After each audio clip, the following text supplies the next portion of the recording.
We're so small, really. Insignificant.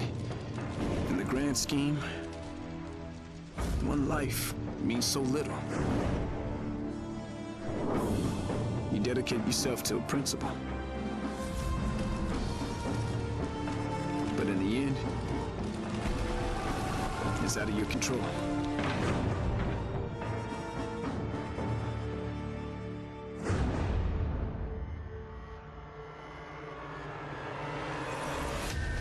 In this world, principles get you killed.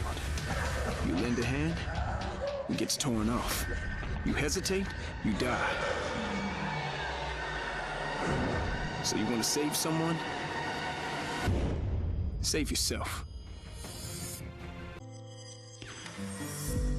I was born into this life. I suffered for it. And reaped the rewards. I could tell you that I didn't want it. That I tried to get out. But I got no reason to lie anymore.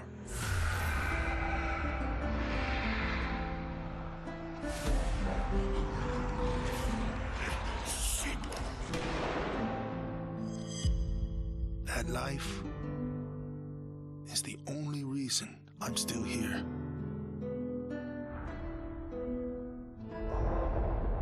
Classmates who alienated me because I was different. To anyone who never gave me a chance. To the people who ignored me while I hid behind zeros and ones. Thank you.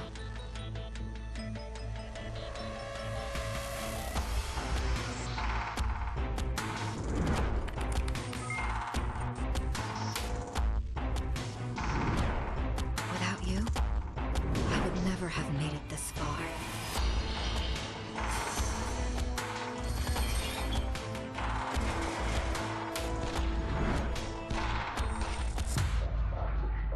I would have been weak and dependent. I would have ended up just like you.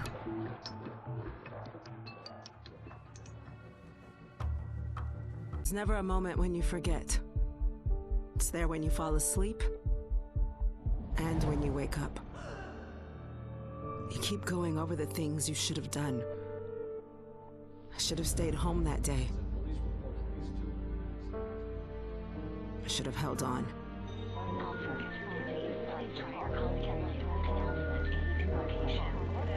The agony is always there. But I've learned to live with it. Because the only thing stronger than regret is hope.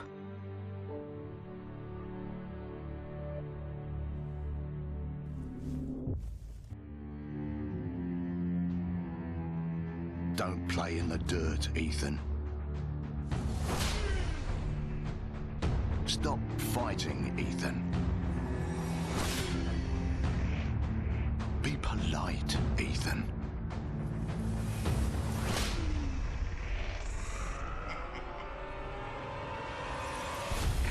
We can suppress the animal instincts all we want, bury them under layers of polish. But they exist for a reason. When we lived in a genteel fairy tale world, somebody did the dirty work out of sight. But when the fairy tale turned nightmare,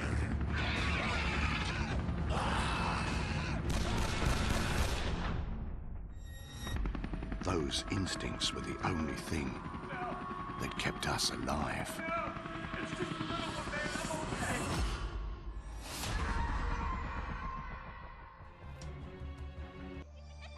My earliest memory is war. It was a conflict so complex that it could never be resolved.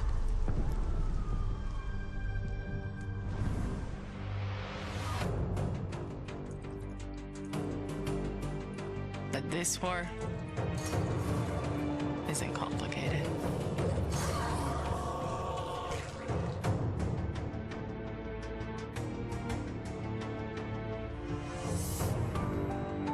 Death is still heartbreak.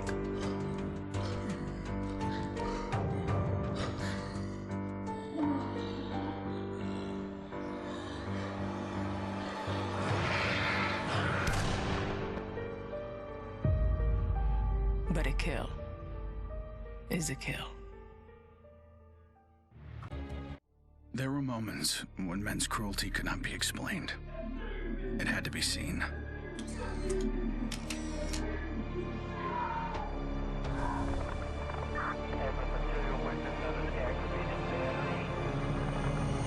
The perfect shot pierced our numbness.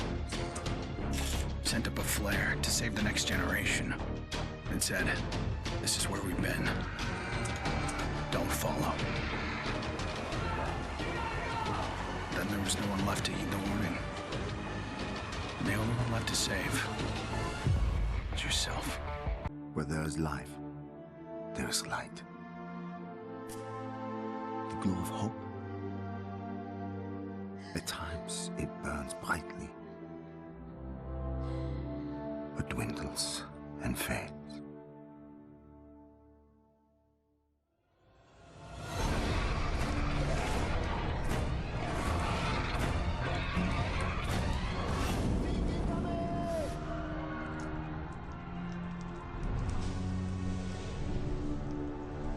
But once it is lit, we must never let it die.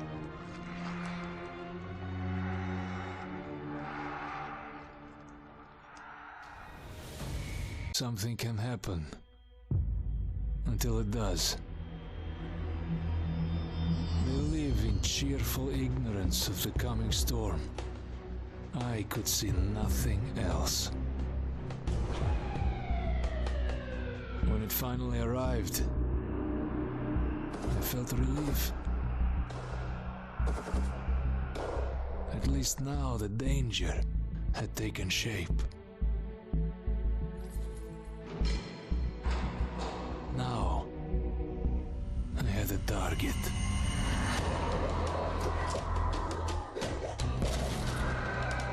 And I didn't have to fight alone.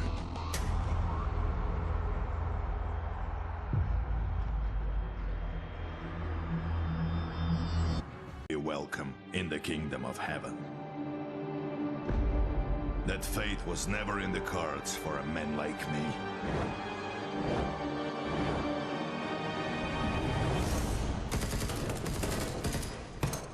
The Lord had other plans.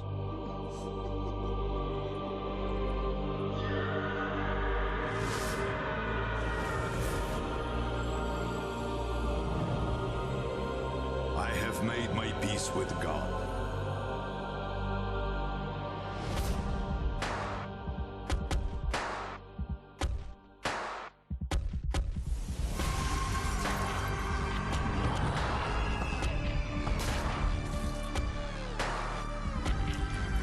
He is with me in this life. And that is enough. Boy, when the Soviet Union collapsed, the nation was divided in two. Those with power and those without. At 8 years old, I learned the price of weakness. And I vowed never to pay that price again. I became the strong man. I gathered wealth, influence, and power.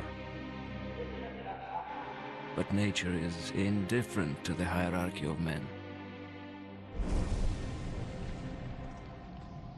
Once more, she burned my world to ashes,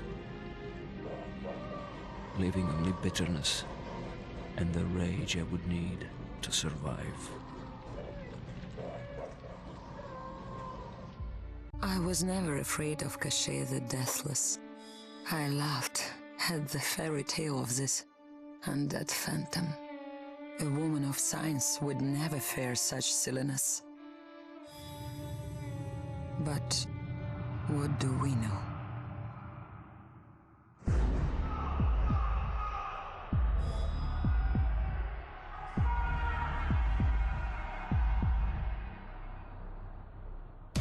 Science cannot explain what I've seen.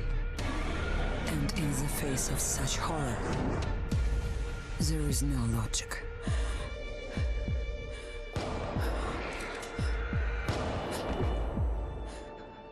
Only faith.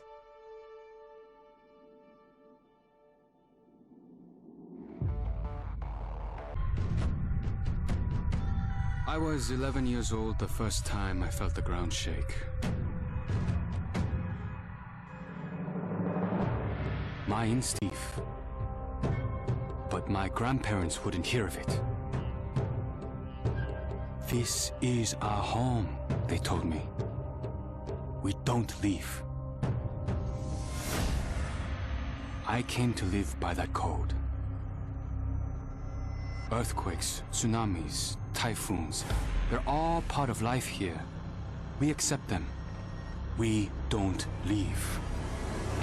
When the evacuation was announced, I rejected it. This wasn't our way. Then I saw them. And I understood. This wasn't another disaster. This was a war. Nobody expected a 9-year-old girl from Tokyo to be fascinated by guns. Nobody imagined a 22-year-old university senior would drop out and train for the biathlon. Nobody believed that the daughter of a salaryman could win Olympic gold. And nobody predicted that a necrotic plague would decimate our planet's population. But life is all about the unforeseen.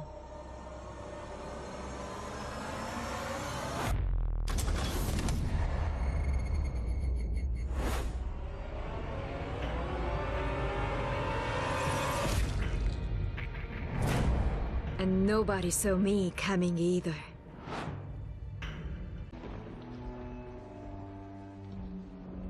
I always wanted to be a cop. Thought I could do some good. But the scum on the street kept destroying lives. While I was wrapped up in red tape.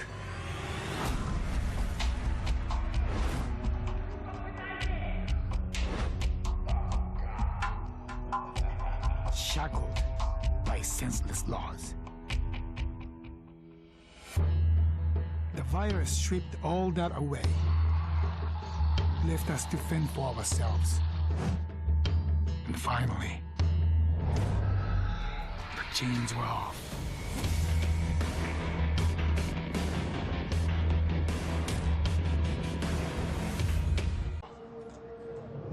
You either became a salaryman, or you were a waste. If you asked around, it's safe to say I was the latter. They said I lacked self-control, that I shamed my family. So my father sent me off to relatives in the States. Turns out, Americans care a lot more about earnings than honor. Which worked out fine. Until the Zeke showed up.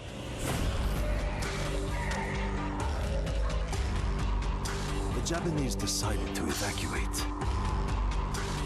They didn't have the firepower to fight. But I had special skills. So when everyone else was leaving, I went home.